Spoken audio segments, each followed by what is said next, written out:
berdiri, kita memulaikan ibadah kita pada pagi hari ini. Kita membawa hati kita yang terbaik buat Tuhan. Hati sebagai hamba, kita mau menyembah Tuhan pada pagi hari ini. Kita mengatakan, ku tak membawa apapun juga Tuhan.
Kebaikan-Mu Bapa, kami ada Tuhan hingga saat ini semuanya karena kebaikan-Mu dalam setiap kehidupan kami. Terima kasih Roh Kudus, kami akan memulai ibadah kami Tuhan pada pagi hari ini. Kau memberkati Bapa dari awal, pertengahan hingga akhirnya Bapa, Engkau yang hadir bersama-sama dengan kami Bapa.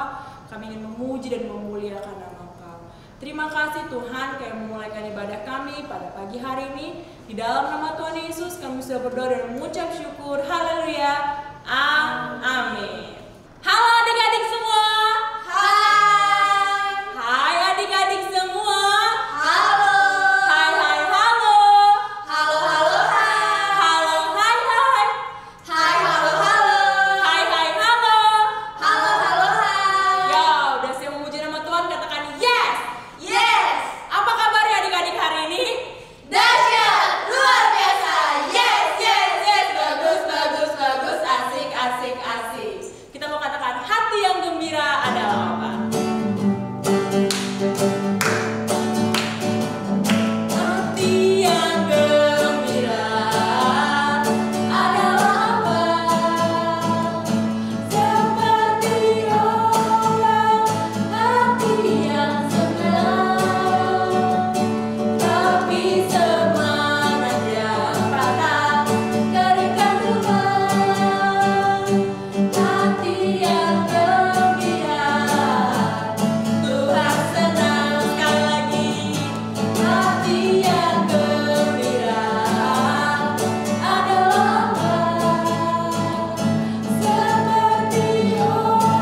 kebenaran firman Tuhan. Mari adik-adik kita mau siapkan hati kita untuk kita mendengar firman Tuhan dengan baik pada pagi hari ini.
firman-Mu Bapa, berkati guru-guru kami Tuhan yang akan menyampaikan firman-Mu Bapa, sehingga Tuhan apa yang guru kami sampaikan dapat menjadi rema dalam kehidupan adik-adik Bapa. Terima kasih Tuhan, kami sambut firman-Mu hanya dalam nama Tuhan Yesus Kristus, haleluya, amin.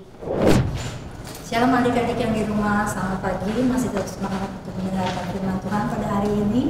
Nah, pada hari ini kita mau sama-sama belajar tentang firman Tuhan.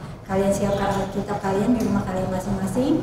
Hari ini kita mau belajar tentang firman Tuhan tentang mari kita berkarya bagi Allah. Kalian bisa buka di dalam Alkitab kalian di dalam Efesus 1 ayat 3 sampai dengan 14. Kalian bisa baca di rumah kalian masing-masing. Hari ini Tata akan baca di ayat masnya saja di Efesus 1 ayat 7. Tante akan bacakan ya. Sebab di dalam Dia dan oleh darahnya kita beroleh penebusan, yaitu pengampunan dosa menurut kekayaan kasih karunia-Nya.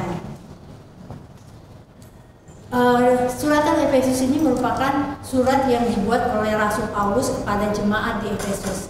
Kalau kalian mendengar kata Rasul Paulus, pasti kalian pernah nih, yang ada di rumah pasti pernah dengar cerita tentang Rasul Paulus. Siapa sih Rasul Paulus? Tante akan ceritakan dikit tentang Rasul Paulus. Jadi Rasul Paulus itu sebelum dia percaya kepada Tuhan, dia sangat membenci orang yang percaya kepada Tuhan. Jadi Rasul Paulus dulu bernama Saulus. Nah, Saulus ini sangat membenci orang-orang yang percaya kepada Tuhan. Dia menangkap, memenjarakan, bahkan berencana untuk membunuh orang-orang yang percaya kepada Tuhan. Dia bertindak atas nama imam-imam besar. Jadi untuk memuluskan penangkapan, dia meminta surat kepada imam-imam besar. Dia datang ke imam-imam besar untuk meminta surat kuasa untuk menangkap orang-orang percaya. Dia sangat membenci orang yang percaya kepada Tuhan. Nah, sesudah itu dia mendapat surat kuasa, dia pergi ke Damsyik. Dalam perjalanannya menuju Damsyik, dia melihat cahaya di langit yang memancar mengelilingi dia. Lalu dia jatuh rebah tersungkur di tanah. Lalu dia berkata, dia mendengar suara, Saulus, Saulus, mengapa engkau menganiaya aku? Si Saulus terkejut, ada suara gitu. Lalu dia bertanya kepada suara itu, siapakah engkau Tuhan? Lalu jawab suara itu, aku adalah Yesus yang kau aniaya itu. Mendengar suara dari langit, terkejutlah Saulus. Apa yang terjadi selanjutnya? Saulus menjadi buta selama 3 hari lamanya. Dia menjadi buta, tetapi karena Tuhan ingin memakai Saulus secara luar biasa, Tuhan menyembuhkan Saulus. Lalu setelah 3 hari Saulus disembuhkan dan dia tidak buta lagi. Nah, sesudah itu Saulus menjadi pelayan Allah yang luar biasa. Pengembalaannya di mana-mana, dia menjadi berkarya secara luar biasa buat Yesus. Yang dulunya dia sangat membenci orang-orang Kristen, orang-orang yang percaya kepada Tuhan, tetapi setelah dia mengalami sendiri bagaimana Tuhan berbicara kepada dia menjadi percaya, dia memberitakan Injil, membawa berita keselamatan kepada orang-orang dan banyak orang yang percaya. Itu cerita tentang Saulus atau Paulus ya, yang dulunya tadi belum percaya kepada Tuhan. Nah, dalam surat Efesus ini bercerita tentang surat yang ditulis oleh Rasul Paulus kepada jemaat Efesus yang berisi salam dan ucapan berkat. Nah, jemaat Efesus adalah jemaat-jemaat yang dikasihi oleh Tuhan. Kita tahu bahwa jemaat adalah salah satu dari anggota tubuh Kristus, di mana Yesus adalah kepalanya. Nah, jemaat Efesus merupakan jemaat yang dikasihi dan disayangi oleh Tuhan Yesus. Mereka merupakan orang-orang yang dipilih. Nah, orang-orang yang dipilih yang dikasihi oleh Tuhan disebut juga sebagai anak-anak Tuhan atau anak-anak Allah. Jadi kita adik-adik di rumah, tante adalah anak-anak Allah karena kita dikasihi dan disayangi oleh Tuhan Yesus seperti jemaat di Efesus. Nah, karya Tuhan Yesus kepada kita, anak-anaknya, yang luar biasa adalah karya keselamatan. Karya keselamatan yang Tuhan Yesus berikan kepada kita, anak-anaknya, membuktikan bahwa Tuhan Yesus sangat mencintai kita, anak-anaknya. Yaitu Tuhan Yesus dengan karya keselamatan, oleh darahnya Dia menebus kita dan mengampuni dosa kita.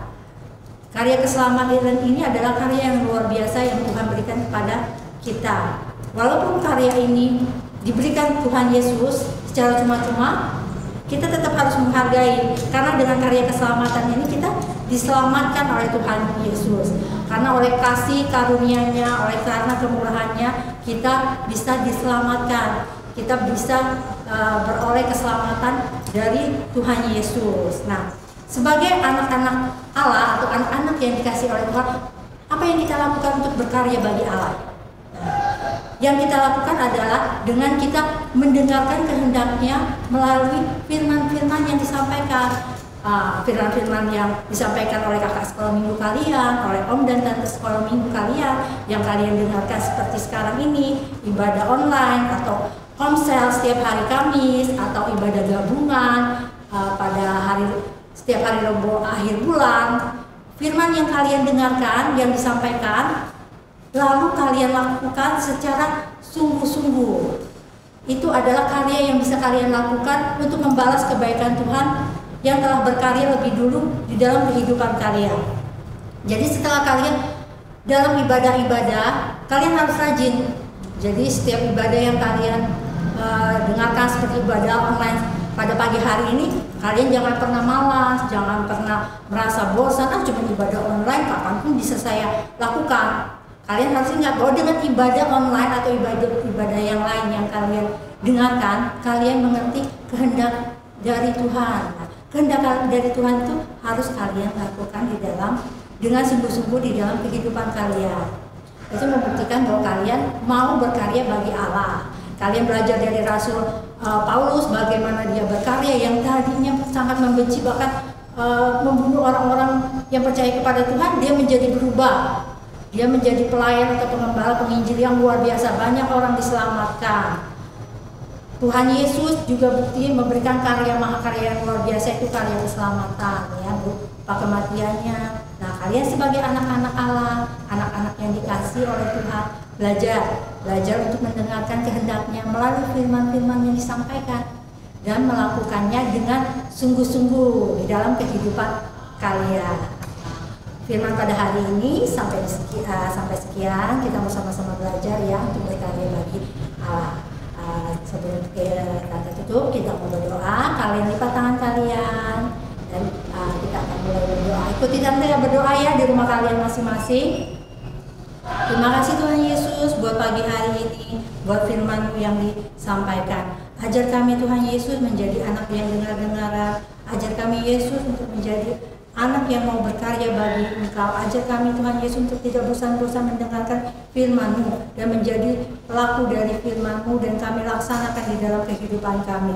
Berkati Tuhan Yesus anak-anak sekolah minggu yang ada. Kau juga berkati orang tua mereka. Berikan mereka kesehatan dan kekuatan. Jauhkan mereka dari segala macam penyakit dan virus-virus yang ada. Penyertaan-Mu ada di dalam kehidupan mereka. Berkati sekolah mereka. Dan kami mengucap syukur buat firman-Mu yang telah disampaikan. Dan kami tutup doa ini pengucapan syukur hanya dalam nama Tuhan Yesus Kristus. Amin.